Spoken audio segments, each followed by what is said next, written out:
Hello बच्चों, स्वागत है आप लोग हमारे प्यारे चैनल फिजिक्स जापा में। तो आज हम पढ़ने वाले हैं क्लास 10th के कुछ और टॉपिक को।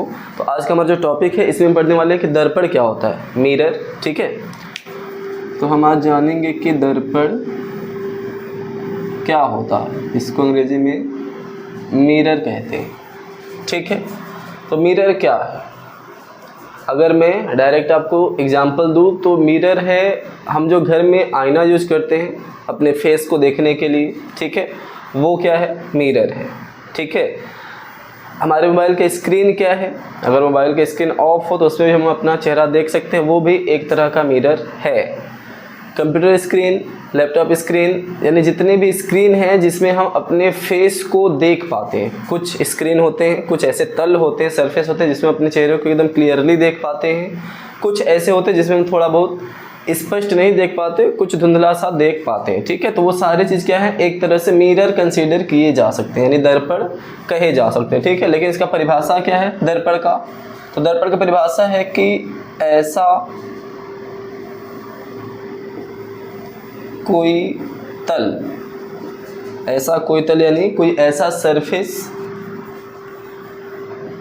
जो अपने ऊपर पड़ने वाली या आने वाली या गिरने वाली विकिरण,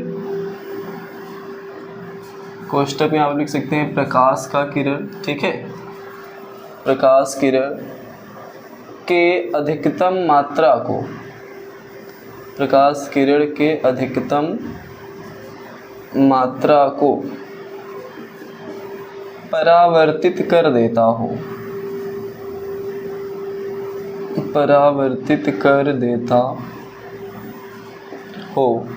उसे दर्पण कहते हैं।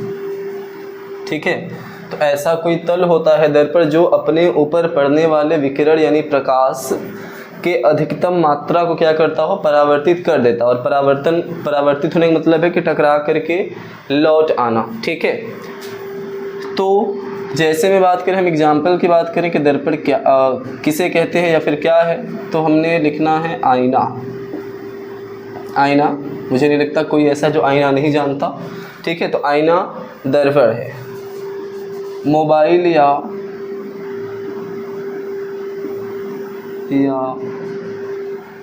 कंप्यूटर स्क्रीन, मोबाइल या कंप्यूटर स्क्रीन भी क्या है, एक तरह से आप उसको मिरर या दर्पण कह सकते हैं, इत्यादि। ठीक है, आपको ये वाइट बोर्ड दिख रहा होगा, ये वाइट बोर्ड भी एक तरह से मिरर माना जा सकता है, क्योंकि इसमें भी आप ध्यान से देखोगे तो मेरा चेहरा रिफ्लेक्ट होता है। ठीक है, तो ये सारी चीज़ें होती हैं मिरर, यानी मिरर एक ऐसा सरफेस होता है, ऐसा तल होता है जो अपने ऊपर गिरने वाली प्रकाश के मैक्सिमम भाग को क्या करता है, रिफ्लेक्ट कर देता है। एक चीज़ आपको नोट बता दें कि ऐसा कोई दर्पण नहीं होता जो अपने ऊपर गिरने वाली प्रकाश की 100% मात्रा को परावर्तित करता है या करता हो। ठीक है, तो ऐसा कोई भी दर्पण नहीं होता जो अपने ऊपर आने वाली प्रकाश की पूरी मात्रा यानी 100% क्या करे, परावर्तित कर दे। तो ऐसा कोई दर्पण नहीं है। हर एक दर्पण कुछ न कुछ मात्रा को क्या करता है, अपने अंदर एब्जॉर्ब करता है, यानी सोख लेता है। ठीक है, अब हम आते हैं कि दर्पण आखिर बन किस किस पदार्थ के सकते हैं, दर्पण किस किस चीज़ के बन सकते हैं। तो दर्पण कांच का बना होता है, सबसे ज़्यादा यूज भी यही होता है। प्लास्टिक का बन सकता है। ठीक है, पेंट से बनाया जा सकता है, जल से भी, तेल इत्यादि।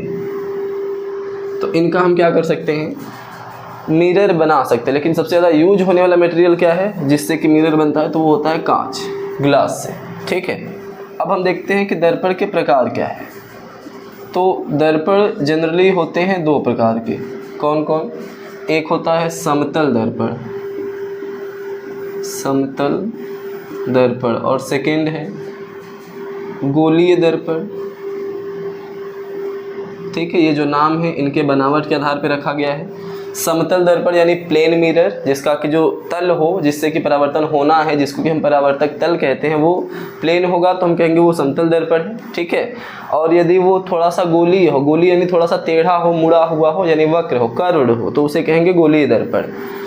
समतल दर्पण क्या होता है? ऐसा दर्पण जिसका परावर्तक तल समतल हो। ठीक है, ऐसा दर्पण जिसका परावर्तक तल क्या हो? समतल हो, उसे समतल दर्पण कहेंगे। जैसे ये कोई ऐसे क्या है? तल है। इसका जो जिधर हम डॉटेड लाइन खींचे हैं इसको कहते हैं कि ये पेंट किया हुआ साइड है, पेंट किया हुआ साइड है। और इसके अपोजिट वाला क्या होता है? परावर्तक तल, यानी जहाँ से परावर्तन की घटना क्या होती है? घटित होती है। ठीक है, तो ये है परावर्तक तल, है ना। इसके बाद आते हैं कि गोलीय दर्पण क्या है। तो देखिए, गोलीय दर्पण का जो है फिर से दो प्रकार होता है। एक होता है उत्तल दर्पण और सेकंड है अवतल दर्पण। ठीक है, तो आपको नाम से ही थोड़ा सा पता चल जाएगा कि उत्तल दर्पण मतलब क्या है कि उठा हुआ तल, यानी ऐसा दर्पण या ऐसा गोलीय दर्पण जिसका जो परावर्तक तल है, किसको ध्यान में रख के परिभाषा बनाएंगे? परावर्तक तल को। ठीक है, तो गोलीय दर्पण का वह पार्ट जिसका तल क्या होता है? उभरा हुआ होता है। कौन सा तल? परावर्तक तल। तो ऐसा दर्पण जिसका परावर्तक तल क्या होता है? उभरा हुआ होता है, उसे क्या कहेंगे हम? उत्तल दर्पण कहेंगे। तो ये हो गया एक कांच का सरफेस, मुड़ा हुआ, वक्र, कर्व्ड या गोलीय कह दें, और इसका हमने अंदर वाला हिस्सा क्या कर दिया? पेंट कर दिया। तो ये बाहर वाला हिस्सा क्या है? उभरा हुआ है। तो ये परावर्तक तल हो गया जो कि कैसा है? उभरा हुआ है। और ये साइड हो गया पेंट। तो ऐसा दर्पण जिसका जो परावर्तक तल है वो क्या हो? उभरा हुआ हो, उसे हम कहते हैं उत्तल दर्पण। और इसका अपोजिट हो जाता है हमारे पास अवतल दर्पण। तो इसका अब जो धंसा हुआ तल है वो क्या बना देंगे हम लोग? परावर्तक तल। और जो उभरा हुआ तल है उसको हमने क्या कर दिया है? पेंट कर दिया है। ठीक है, तो ये इसका धंसा हुआ तल क्या बन गया? परावर्तक तल। और उभरा हुआ भाग क्या हो गया है? पेंट। तो ये होते हैं हमारे पास दर्पण के कुछ इम्पोर्टेंट प्रकार। ठीक है, दर्पण क्या होता है? यह एक ऐसा तल होता है जो अपने ऊपर आने वाले प्रकाश की अधिकतम मात्रा को परावर्तित कर देता है। इसके मुख्यतः दो प्रकार हैं, समतल दर्पण, गोलीय दर्पण। समतल दर्पण जिसका सरफेस कौन सा? परावर्तक तल प्लेन हो, उसे समतल दर्पण कहेंगे। गोलीय दर्पण जिसके जो तल है वो गोलीय हो। इसके दो प्रकार हैं, उत्तल दर्पण। उत्तल दर्पण वह होगा जिसका परावर्तक तल उभरा हुआ होगा, उसे उत्तल, उससे उभरा हुआ। और इसके अपोजिट अवतल दर्पण क्या होगा? इसका परावर्तक तल धंसा हुआ होना चाहिए। ठीक, इसके बाद हमने एक नोट लिखाया है कि ऐसा कोई भी दर्पण नहीं होता जो कि 100% प्रकाश की मात्रा को परावर्तित कर देता है। सभी कुछ न कुछ परसेंट मात्रा को अपने अंदर क्या करते हैं? सोख लेते हैं। ठीक है, छुपा लेते हैं। चलिए, तो ये हो गया हमारे पास दर्पण के प्रकार। और उसके एक चीज़ और मैं नोट करके आपको बता दूं, लिखा दूं कि दर्पण हमेशा अपारदर्शी